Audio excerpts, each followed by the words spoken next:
Hey guys, I'm here with Peter. What's your name? TOTH-CZERE. Great. I don't even want to risk it. I don't want to mispronounce your name. That would be terrible.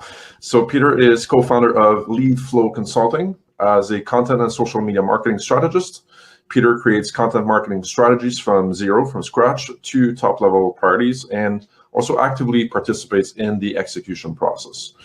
He's also certified with Evernote, GTD, which stands for Getting Things Done, correct? Yeah, that's it. And Google AdWords, Google Analytics, and HubSpot. So welcome to the Growth Hacking Geniuses series. Hey, happy to be here. It's great to have you. What results have you gotten so far in terms of growth projects? Well, basically, growth itself. Within our growth projects, we usually focusing on two channels. Maybe that's the best way to start it. We are focusing on emails, subscriptions, reactions, and quality of our email campaigns. We create mostly half automated email campaigns triggered by some stuff or follow-up emails, and we are building pretty good email systems, I think. That's the must-have part, I think, for a growth hacker. The other one is another type of approach for social media marketing. Basically, we are aiming for Facebook. That's not a new thing, but the KPIs are a bit different if the client accepts it. We are usually aiming for engagement instead of click-through and conversion, because we truly believe in that if we are aiming for engagement in the long term, it will pay off. And I think we have the numbers and statistics that provide this result for us and for our clients also. So that's a different approach to how to manage Facebook itself. So even the content management and content planning of Facebook posts and the Facebook ads of how we are using them. How do you go about attracting leads for your business and for your clients as well? Basically, the emails are easier, so they have a clear result. You don't basically have the ability to change things. You have to use the good tool. It's an important part, because there are many email solutions you can choose, but it's really important to choose not the best one. Choose one that's working. It could be a game changer within an email campaign if you are using a bad program which couldn't deliver the emails itself, or couldn't allow you to add triggers or automation system within it. We have our preferences, and I think at email campaigns, delivering the proper amount of leads are always screwed up by unusable email clients. So I'm just getting started to explore email marketing. That's not really something that I've tested out before or really played with. Built an email list before with a previous startup to a few thousand people, which is a small amount, and then I was just nurturing that list, right? But I'm about to try using, for example, Woodpecker, which is a tool that allows you to send a sequence of emails, cold emails. And so, do you recommend any tools? You said that you should choose one that works, but in your experience, what have you tried, and which ones would you recommend? Well, to have the proper amount of signups, we've tried MailChimp's signup forms. Those are good. We've tried Sumo. Those are marvelous. So I would recommend to use, for example, Sumo.com. They have pop-ups, header and footer sign-up forms, inline sign-up forms. You can change the design. It's responsive. It's easy to use. I'm not a designer, but I've created a few for myself pretty fast. So to have the sign-ups, I would recommend MailChimp or Sumo. and to send the emails, I would definitely suggest MailChimp. It worked perfectly. For us, it was the best at this point. So MailChimp is good when you already have a list, you have an audience, and then you're messaging your audience. So what about when you want to grow your list, send cold emails to get new subscribers? Would you also, import them into MailChimp and then send it, or would you use another tool to send it and then for them to opt in into MailChimp? Yeah, we like MailChimp because it has a good deliverability. So it works good with cold emails. So you feed MailChimp a list of emails that you found somewhere else, you import them to MailChimp? Yeah. Oh. Basically, how we work is that we set up the account and we have the list in Excel, for example, from their contact list. What they have from somewhere. They sign a form that it's legal, and we upload it, and it works. What sort of daily habits have you installed, in your own life and for your business to maximize your results with your clients? Basically, I have one really important daily habit for myself is that every single morning, I have a 9-year-old at home. So we have a really strict program in the morning, but I have a daily habit that I get up a bit earlier than she, and I spend 10 or maximum 15 minutes every morning to plan my day, which includes my own plan, that's how I want to grow my own list, what kind of content I want to publish on our site, and it contains tasks for my clients also. So when I start my day, I have an exact plan for all the clients and myself also, and it clears the unnecessary stuff out from my mind.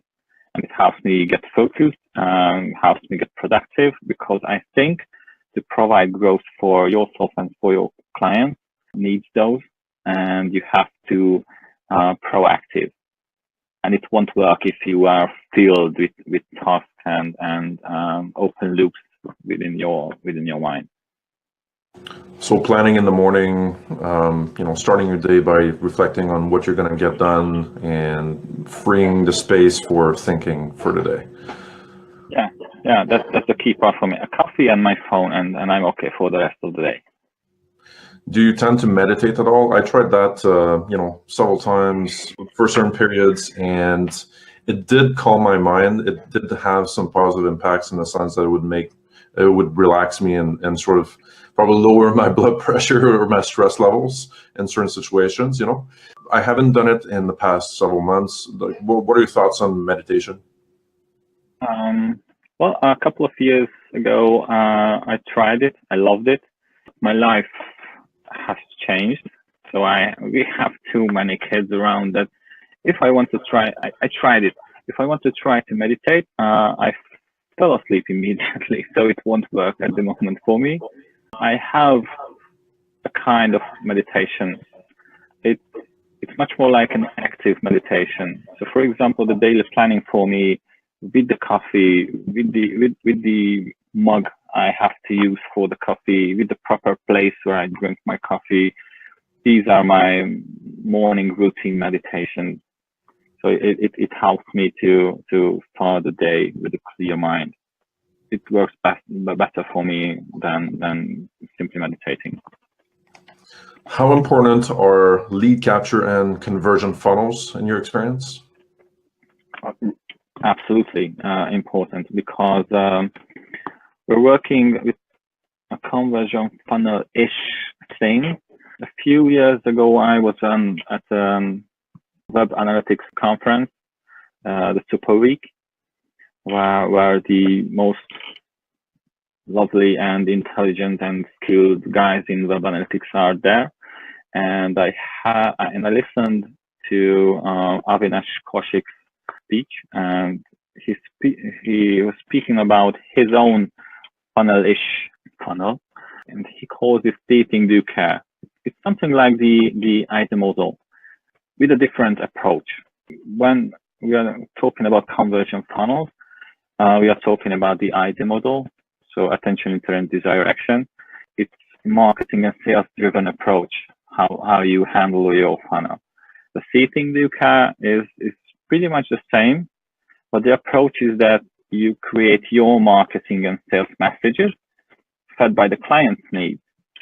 So it works better. It's much more engaging, not that direct, but it will pull your audience to you, and it works better.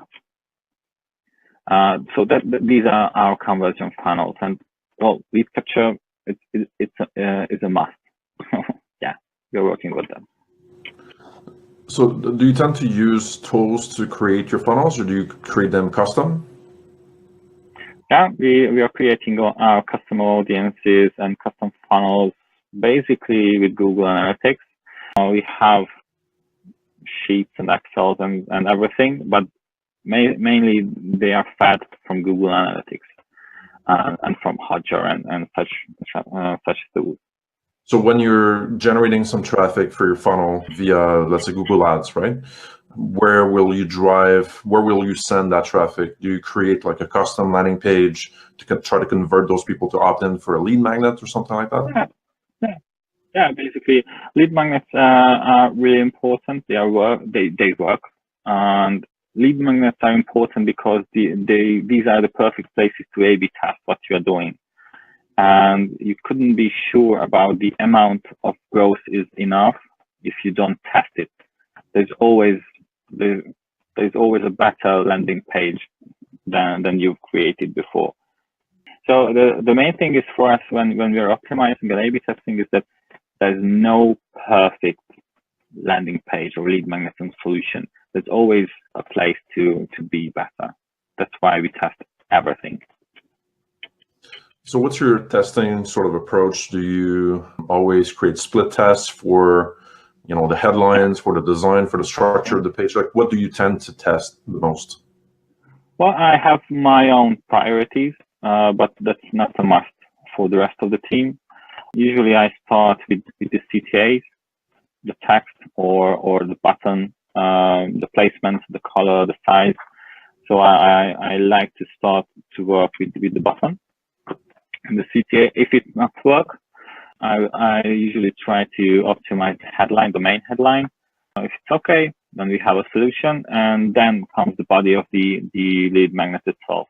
The text, the amount of text, the content itself, the length, the frame of the lead magnet itself, the graphics. I think the design is also a really important part. I can add a headline image, a banner, or remove it and see what's better. So yeah, we optimize everything one by one. So how do you know when you've succeeded with your landing page, in the sense of it's good enough, or do you always keep testing to try to keep optimizing? Well, we are always testing. If we have a combination of landing page elements that works great, then we test on a small amount of traffic from that point. So we don't want to screw up our work, but we always keeping the space to optimize further. What sort of tools would you recommend for people to grow their business, or tools that you've been using to help your clients? Basically, I think I won't say new things which when I recommend Google Analytics. I love to use Hotjar because the heat maps and even the video recording can bring you really valuable information. For example, if I saw a few hundreds of video records and I saw that the visitor not even getting close to the CTA button, that it's not the problem with the CTA button, so I have to rearrange the page. So you can have serious insight from tools like Hotjar. I love to use Sumo to grow the list we can nurture, MailChimp to use those emails. I love to use Yasp. It's new brand. They've rebranded from Gravity R&D.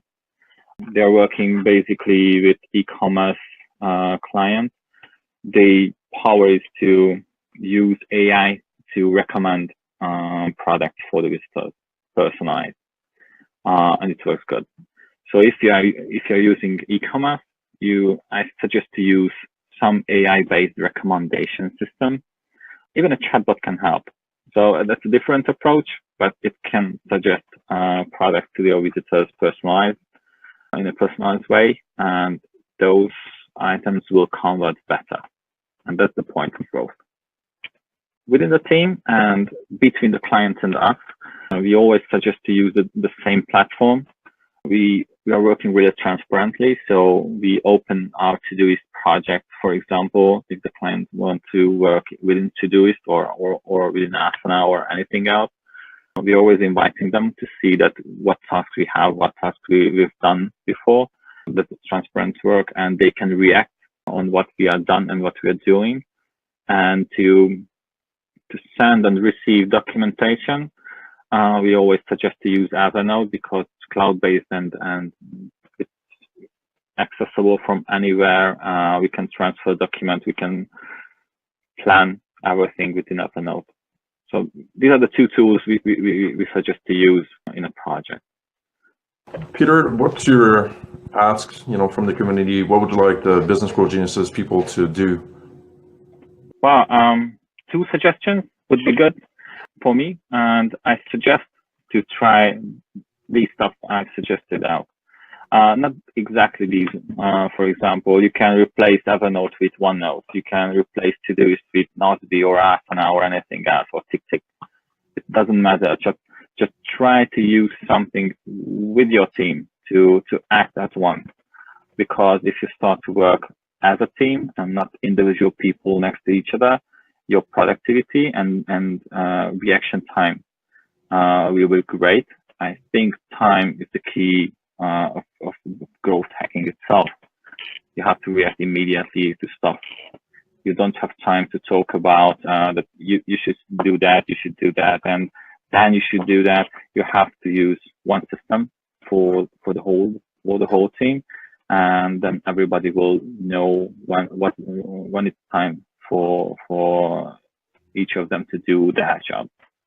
I've read that, or I've heard rather, that one of the key factors to success in business is speed of implementation. So when someone gives you advice, or someone you trust, or you read something that makes sense, and you're like, okay, I should do this in my business, you're going to be more successful if you do it quickly, right? And instead of waiting for a year to think about it and finally try it, you should try it now and then see if it works for you, and then be quick about the implementation of ideas. This year, I don't know when, I heard one short sentence from Gary Vee. I loved it. It stunned me that he said that 1 is bigger than 0. It's too easy to figure out that, but it's so true. Some people are stuck around 0 because they want to launch the perfect one. But 1 is a step closer to 100%. Just figure out what you want to do, test it, and optimize it. You don't have to wait for the perfect one. People, your visitors, your clients, your partners will do the research for you. I think that's a great way to wrap up this call. Okay. That's a great quote. All right, Peter, thank you so much for doing this, and hopefully I'll see you around the Facebook group and the community for Business Growth Geniuses. I'd love for you to engage with the community, and we'll talk soon. Okay, thanks for the invitation. I will see that. Have a great day. You too. Cheers.